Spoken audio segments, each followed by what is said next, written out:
చిలికి చిలికి గాలివాన అవటం అంటే ఇదేనేమో. Big TV digital exclusive breaking news చూస్తున్నాం. కర్ణాటకలో ఎంత దారుణంగా జరుగుతున్నాయనేది ఒక్కొక్కటి బయటికి వస్తుంటే భయం పుట్టుకొస్తుంది. ఏ క్షణం ఏం జరుగుతుందో అన్న విషయం కూడా అర్థం కావట్లేదు. ప్రస్తుతం బళ్ళారిలో చోటు చేసుకుంటున్నటువంటి అనేక దాని గురించి చెప్పబోతున్నాము. ప్రస్తుతం అయితే కర్ణాటకలోని చిక్కమంగళూరులో దారుణం జరిగిందని చెప్పాలి. మాజీ లవర్కు మెసేజ్ పెట్టాడని చెప్పి హత్య చేశారు. ఇటీవలే వేణుతో యువతికి ఎంగేజ్మెంట్ కూడా జరిగింది. డిసెంబర్ 31న యువతి బర్త్డే కావడంతో విశేష వీడియో ఇన్స్టాలో షేర్ చేశారు మంజునాథ్. అయితే కోపంతో మంజునాథ్ పై కాబోయే భర్త వేణు సోదరుడు దాడి జరిగింది.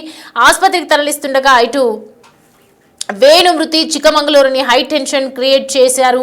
వేణుతో మెసేజ్ పెట్టాడు యువతి బ్రదర్. మరో ఇద్దరు కూడా అరెస్ట్ అవ్వడం జరిగింది. అయితే మృతుడు మంజునాథ్ది తరీకిరే మండలం ఉదేవ గ్రామానికి చెందినట్లుగా గుర్తిస్తున్నారు. కొన్ని రోజుల క్రితం ఓ యువతిని ప్రేమించిన మంజునాథ్ యువతి ఇటీవలే వేణుతో పెళ్లి కూడా కుదరడం జరిగింది. వేణుతో ఎంగేజ్మెంట్ తర్వాత మంజునాథ్ ను ఈ యువతి దూరం పెట్టడం జరిగింది. అయితే డిసెంబర్ 31న యువతి బర్త్డేకు విషెస్ చెప్పాడు మంజునాథ్. ఇన్స్టాగ్రామ్ లో బర్త్డే విషెస్ పోస్ట్ చేశారు మాజీ ప్రియుడు. అయితే వేణుతో పెళ్లి ఫిక్స్ అయిన తర్వాత కూడా ఈ వీడియోలు ఇలా వైరల్ కావడంతో వెంటనే మంజునాథ్ ను యువతి కుటుంబ సభ్యులు హెచ్చరించడం జరిగింది. ఆ తర్వాత ఈ క్రమంలో ఆగ్రహానికి గురై ఒక్కసారిగా కాబోయే భర్త వేణు యువతి సోదరుడు కిరణ్ ద్వారా మంజునాథ్ ని చంపడం జరిగింది. అట్టిగనాలు ఫ్లైఓవర్ దగ్గరకు పిలిపించారు. వెంటనే వాట్సాప్ చాటింగ్, ఇన్స్టా పోస్టింగ్ పై ప్రశ్నలు వేయడం, యువతి పెళ్లి చేసుకుంటావా అని చెప్పి అడగడం, మాజీ ప్రియుడు మంజునాథ్ ని ఎన్నో రకాలుగా క్వశ్చన్స్ వేయడం. ఈ క్రమంలో మంజునాథ్ వేణు మధ్య వాగ్వాదానికి లోనై ఆవేశానికి లోనై మంజునాథ్ పై కత్తి దాడి చేయడం జరిగింది. రక్తపు మడుగుల మధ్య పడి ఉన్నటువంటి మంజునాథ్ ను చికిత్స కోసం హాస్పిటల్ కు తరలించారు అక్కడ స్థానికులు. హత్యకు కారణమైనటువంటి వేణు, కిరణ్ తో పాటు మరో ఇద్దరిని కూడా అరెస్ట్ చేయడం జరిగింది. ఒక యువతి పెళ్లి చేసుకోను అని చెప్పడం, వెంటనే ఎవరైతే ఈ వేణుతో పెళ్లి ఫిక్స్ అయిపోయిన తర్వాత ఆ ఎంగేజ్మెంట్ ఫొటోస్ చూసిన తర్వాత మంజునాథ్ ఇటీవల ఇద్దరు ప్రేమించుకున్నటువంటి ఆ మంజునాథ్కి విపరీతంగా కోపం వచ్చేసింది. తనని ఎలా పెళ్లి చేసుకుంటుంది అని చెప్పి కోపంతో రగిలిపోయాడు.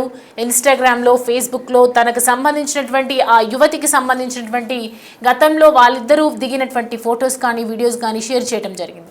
సో ఇవి చూసి వెంటనే మంజునాథ్కి కోపం వచ్చింది. వేణుకు మంజునాథ్ని ఎలాగైనా ఒకసారి పిలిచి మాట్లాడదామని చెప్పేసి తన యువతి తమ్ముడు సోదరుడు ద్వారా ఇద్దరు కలిసి ఒక ఫ్లైఓవర్ దగ్గరికి రమ్మని చెప్పి వాళ్ళిద్దరూ మాట్లాడుకొని కాసేపు వాగ్వాదానికి లోనై ఒకరికొకరు కోపం తీవ్ర స్థాయిలో వెళ్ళిపోయిన తర్వాత కత్తి తీసుకొని పొడిచి చంపేశారు. అంటే ప్లాన్ ప్రకారంగా చంపుదామనే వెళ్ళాడా లేదంటే నార్మల్గా మాటలు ఆవేశంలో వచ్చిందా అనేది అయితే మాత్రం తెలియాల్సి ఉంది. ఎందుకంటే పోలీసులు దీనికి సంబంధించి ఇప్పుడు వీళ్ళిద్దరిని అరెస్ట్ చేసి దర్యాప్తు చేస్తున్నారు. ఆ యువతి దీనికి సంబంధించి ఏమైనా రెస్పాండ్ అవుతుందా అనేది కూడా వేచి చూడాల్సిందే. ఎందుకంటే డిసెంబర్ 31న విషెస్ వీడియో ఇన్స్టాగ్రామ్లో షేర్ చేసినటువంటి మంజునాథ్ని చూసి రగలిపోయింది కుటుంబ సభ్యులు. ఒక యువతికి వేరే పెళ్లి ఫిక్స్ అయిపోయిందని తెలిసి కూడా మరి మంజునాథ్ ఆ విధంగా ఎందుకు ప్రవర్తించాడు? నిజంగా ఏదైనా ప్రేమ గనక ఉండుంటే కుటుంబ సభ్యుల దగ్గరికి వెళ్ళి మాట్లాడవలసి ఉంటే పరిష్కారం అదైతే దొరుకుతుండే. సో ఖచ్చితంగా దొరికేదేమో. సో మొత్తానికి కర్ణాటకలోని చిక్కమంగళూరు దారుణం జరిగిందని చెప్పాలి. యువతి అంటే ఈ మధ్య కాలంలో మనం రీసెంట్ గా ఎన్నో రకాలుగా చూస్తున్నాం, కానీ ఇది ఒక వింత హత్యగా చెప్పుకోవచ్చు. ఎందుకంటే మాజీ లవర్కు మెసేజ్ పెట్టాడని చెప్పి హత్య చేయడం అనేది వేణుతో ఇటు యువతికి ఎంగేజ్మెంట్ జరిగిన తర్వాత కూడా ఇలాంటి అసభ్యకరమైనటువంటి వీడియోస్, అలాంటివి అసభ్యకరమైనటువంటి పోస్టులు. ఎందుకంటే ఒక యువతికి వేరే పెళ్లి వాళ్ళతో ఫిక్స్ అయిపోయింది, ఎంగేజ్మెంట్ జరిగింది, వివాహం జరుగుతుంది అని అనుకున్నప్పుడు ఖచ్చితంగా వాళ్ళకి ఇంకా మన లైఫ్లో ఎంటర్ అవ్వాల్సిన అవసరం లేదు అని అనుకోవాలి. కానీ ఒకవేళ నీకు నిజంగా ప్రేమ ఉంటే వెళ్ళి మాట్లాడితే, ఒకవేళ వాళ్ళకి ఇష్టం ఉంటే చేసుకునేవారు, లేదంటే లేదు.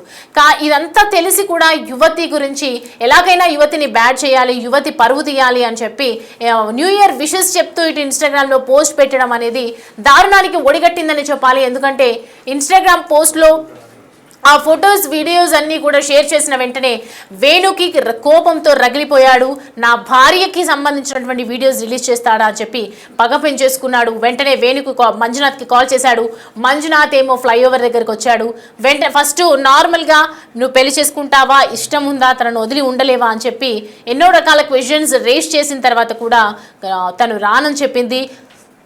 తను రాలేను అని చెప్పింది. అయిన తర్వాత అది కోపం వచ్చిన వెంటనే నేను ఈ పని చేశాను అని చెప్పి మంజునాథ్ అది చెప్పుకొచ్చాడు. అయితే మాట పెరిగి ఒకరికొకరు కోపం పెంచుకొని వాగ్వాదం జరిగిన తర్వాత వేణు తన దగ్గర ఉన్నటువంటి కత్తిని తీసుకొని మంజునాథ్ని పొడిచి అక్కడే హత్య చేశాడు. వెంటనే అక్కడ ఉన్నటువంటి స్థానికులు ఇది గమనించి మా హాస్పిటల్కు తీసుకువెళ్దామని తరలించే లోపే ఆయన ప్రాణాలు కోల్పోవడం జరిగింది మంజునాథ్. సో వెంటనే పోలీసులు దీన్ని హాస్పిటల్కి పంపించి అండ్ వెంటనే వీళ్ళని అదుపులోకి తీసుకున్నారు. దీని తర్వాత అసలు వీళ్ళిద్దరి మధ్య ఎంతకాలం ప్రేమాయణం ఉంది, వీళ్ళిద్దరి మధ్య ఎందుకు మంజునాథ్ని కాదని, మంజునాథ్ని అన్ని రోజులు ఫొటోస్ వీడియోస్ ఉన్నాయి కాబట్టి ఎన్నో ఏళ్లుగా ప్రేమించినటువంటి వ్యక్తిని ఆ యువతి ఎందుకు వదిలేసింది, ఆ యువతి ఎందుకు వేణు సైడ్గా వెళ్ళిపోయింది, వేణుని ఎంగేజ్మెంట్ చేసుకోవాల్సిన అవసరం ఎందుకు వచ్చింది, కుటుంబం ఒత్తిడి జరిగిందా, ఈ అన్ని కోణంలో కూడా ఫిర్యాదు అయితే దర్యాప్తు అయితే కొనసాగుతుంది. పోలీసుల ఈ విచారణలో తేలిన తర్వాతనే అసలు విషయాలు బయటికి వచ్చే అవకాశాలు కనిపిస్తున్నాయి. సో మొత్తానికి ఏదైనా జరిగితే ప్రేమ వివాహం చేసుకోవాలని అనుకుంటేనే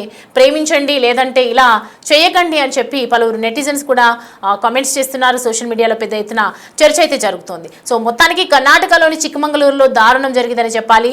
మాజీ లవర్కు మెసేజ్ పెట్టాడని హత్య చేయడం అనేది సంఘటన చోటు చేసుకుందని చెప్పాలి. అయితే సో మొత్తానికి ఇటీవలే వేణుతో యువతికి ఎంగేజ్మెంట్ జరిగింది. మరి దీని తర్వాత యువతి ఏం స్పందిస్తుంది, దీనికి సంబంధించి యువతి ఏదైనా మాట్లాడుతుందా, లేదంటే యువతే భర్తకి ఆ సలహాలు ఇచ్చిందా, వేణుకి అతనంటే నాకు ఇష్టం లేదు, అతను ఏం చేసినా నాకు ప్రాబ్లం లేదు అని తనే చెప్పిందా అనే విషయం కూడా క్లియర్గా తెలియాల్సి ఉంది. సో మొత్తానికి విశేష వీడియో ఇన్స్టాలో షేర్ చేసినటువంటి మంజునాథ్ ప్రాణాలు కోల్పోవాల్సినటువంటి పరిస్థితి వచ్చింది. ఆవేశం, ప్రేమ ఇవి రెండు కూడా మంజునాథ్ ప్రాణాన్ని బలిగొన్నాయని చెప్పాలి. హాస్పిటల్కి తరలిస్తూ ఉండగా వేణు తరలించి ఉండగా ఇటు చనిపోవడం జరిగింది. అండ్ మొత్తానికి మనం చూస్తున్నాము కర్ణాటకలోని చిక్కమంగళూరులో దారుణం జరిగిందని చెప్పాలి. సో ఇప్పుడైతే ప్రజెంట్ మాజీల వరకు మెసేజ్ పెట్టాడని హత్య చేయడం, ఇటీవల వేణుతో యువతికి ఎంగేజ్మెంట్ కూడా జరిగింది. 31 రోజు బర్త్డే విషెస్ నేపథ్యంలో ఇవన్నీ కూడా జరిగినట్లుగా అర్థమవుతుంది. మరో ఇద్దరిని కూడా ప్రస్తుతం పోలీసులు అరెస్ట్ చేశారు. హత్యకు కారణమైనటువంటి వేణుని, కిరణ్ని తో పాటు మరో ఇద్దరిని కూడా అరెస్ట్ చేయడం జరిగింది. పోలీసుల విచారణలో తర్వాత వీడియోస్ అన్ని కూడా బయటకు వచ్చే ఛాన్సెస్ అయితే కనిపిస్తున్నాయి. అసలు ఏం జరిగింది, ఎందుకు, కుటుంబం ఏమైనా దీనికి సపోర్ట్ చేసిందా, సోదరుడు కూడా తన వెంట ఉన్నాడు, అసలు ఏం జరిగింది అనేది కూడా మరి కాసేపట్లో విషయాలైతే వెలువరించే అవకాశాలు అయితే కనిపిస్తూ ఉన్నాయి.